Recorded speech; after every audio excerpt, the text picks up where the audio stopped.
So what will be a algorithm of a patient who come in the emergency department with non-acute hypoxic respiratory failure? Then we will divide the patient into two categories. The patient is non-emergency case or patient is an emergency case. If the patient is the emergency case, then we perform HRCT, and HRCT will be typical or indeterminate or typical. If the finding will be typical or indeterminate, then we will isolate the patient. We will send the COVID PCR and will start full precautions.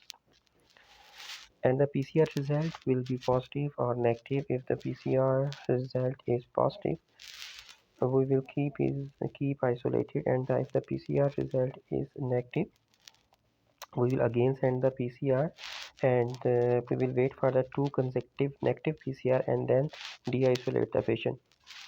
Now come back to HRCT finding. If the HRCT finding are the atypical, then again we will send the COVID PCR.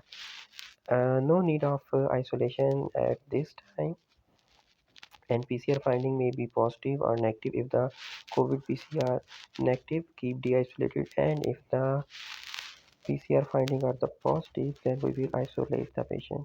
So this is the basic algorithm for those patients who come in the emergency department with non-acute hypoxic respiratory failure. Thank you.